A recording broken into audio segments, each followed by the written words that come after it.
C'est un choc pour toute la nation congolaise. Roger Lumbala, figure politique puissante, se retrouve au cœur d'une tempête judiciaire.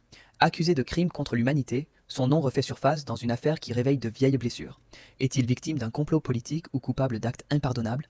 Découvrons ensemble les dessous de cette affaire explosive.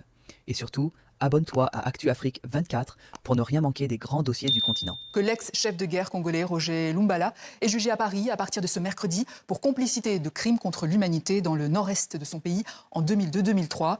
Voici son portrait signé Simon Rodier, Lionel Bellon. Chef de guerre, ministre, député de la République, opposant en exil, est désormais accusé de complicité de crimes contre l'humanité. À 67 ans, Roger Lumbala a vécu de nombreuses vies et il est accusé d'en avoir enlevé un grand nombre avec son groupe le RCDN.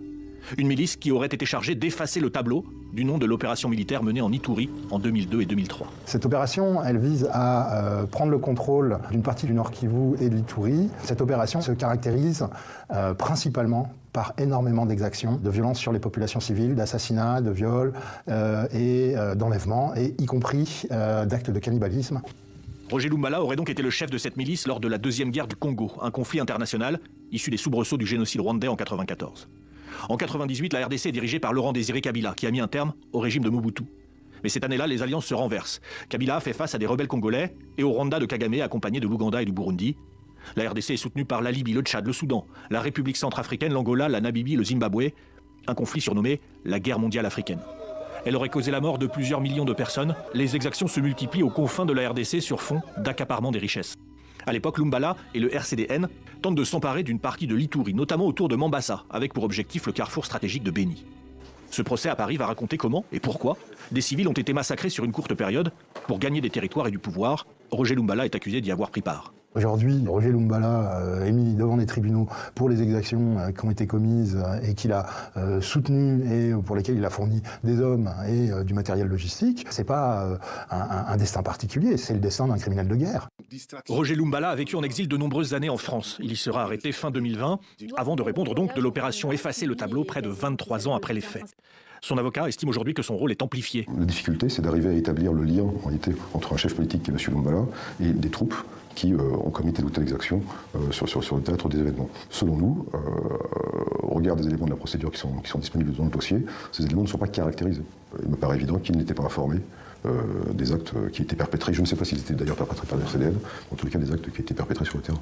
De nombreuses ONG et des Congolais se sont portés partie civile dans ce procès historique qui trouve un écho à la situation actuelle en RDC. Des milices qui ont été créées, qui sont soutenues par des pays voisins, qui continuent à terroriser les populations civiles, des meurtres, des viols, des déplacements massifs. Nous espérons que justement cette vérité permette de faire ressortir certaines caractéristiques du conflit de la Deuxième Guerre du Congo qui n'a jamais eu une issue judiciaire. Le premier jour du procès sera consacré à la compétence de la Cour. La justice française peut-elle organiser ce procès sur la base de la compétence universelle? C'est une procédure qui permet de juger des crimes internationaux les plus graves, même commis sur un territoire étranger. Roger Lumbala souhaiterait aujourd'hui être présenté à la justice congolaise. Il encourt la réclusion criminelle à perpétuité. Et plus de 20 ans après, l'Est de la RDC est toujours en proie aux affrontements. On en parle avec Patrick Mouyaya. Bonsoir. Bonsoir. Vous êtes ministre de la Communication et porte-parole du gouvernement. Roger Lumbala jugé à Paris alors que le Congo avait demandé son extradition. C'est un affront. Bon, écoutez, il y a mon collègue de la justice qui se charge du dossier. Le moment venu, on pourra évidemment communiquer. Mais ici, ce qu'il faut retenir, c'est que tous ceux qui commettent de meurtres, tous ceux qui sont responsables des exactions, je fais le parallélisme avec ce qui se vit actuellement, doivent savoir qu'il y a le temps de la justice qui va finir par arriver parce que, par exemple, pour l'Est de la République démocratique du Congo, c'est pour la première fois grâce aux efforts du président Tshisekedi que nous avons pu obtenir récemment l'ouverture d'une commission d'investigation, donc d'enquête internationale. Pour la première fois en 30 ans, nous espérons collaborer avec ceux qui viendront à la suite de la mission d'établissement de faits qui a eu lieu après les discussions qui ont eu lieu sur la situation dans l'Est de la RDC en début d'année, pour voir comment et qui les gens ont procédé à des exactions. Vous avez suivi par exemple qu'à 4-5 jours, à Goma, plus de 10 000 personnes ont été tuées et même dans ce qui se passe actuellement, il y a bien besoin de justice pour qu'on s'assure que ces choses ne se reproduisent plus. Donc ça veut dire que les processus de paix qui sont en cours, les processus de Washington et de Doha, n'ont aucun effet pour le moment? Non, la question, c'est pas que les processus n'ont pas de fait. Ici, nous parlons spécifiquement de la question de la redevabilité de la justice, à ne pas confondre avec les processus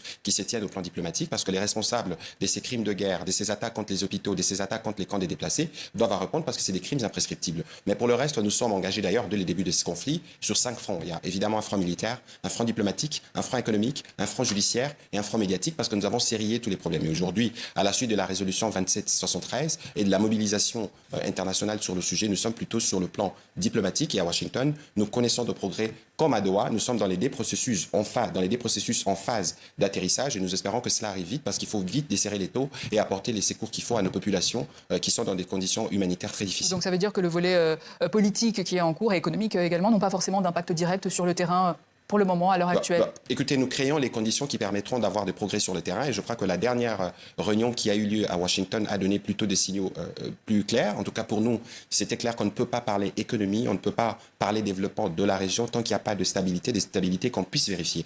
Dans les discussions de la semaine dernière, nous avons pu signer ce qu'on appelle le cadre d'intégration économique régionale, plutôt paraphé, en attendant les signatures de ministres des Affaires étrangères et plus tard des chefs d'État, pour que, et là, on a rajouté une clause qui est bien claire, qu'on ne pourra procéder à la mise en œuvre de ces cadres que lorsqu'on aura satisfait à l'exigence prévue dans l'accord du 27 juin, à savoir le CONOPS. Donc ça veut dire d'une part les traitements de la question des FDLR et d'autre part les retraits des mesures dites de défense du gouvernement rwandais qui en réalité c'est leurs troupes et les matériels qu'ils ont amenés en République démocratique du Congo. Alors justement, donc une avancée sur le papier, oui, mais sur le terrain, quand le ministre rwandais des Affaires étrangères déclare sur notre plateau par exemple que les forces congolaises bombardent les positions du M23 et les populations en violation du cessez-le-feu, que répondez-vous à cela? Bon, écoutez, d'abord, je dois rappeler ici que nous sommes en phase d'atterrissage et que les dernières discussions à Washington, nous avons convenu, parce que nous sommes en phase d'atterrissage, d'éviter des propos qui peuvent être de cette nature, justement. Nous, on ne va pas aller bas, comme des coutumes de l'autre côté, mais on va rester haut pour que chacun assume ses responsabilités. Mais il y a des faits, il n'y a pas seulement des propos, ici, en fait. Il y a des faits sur le terrain.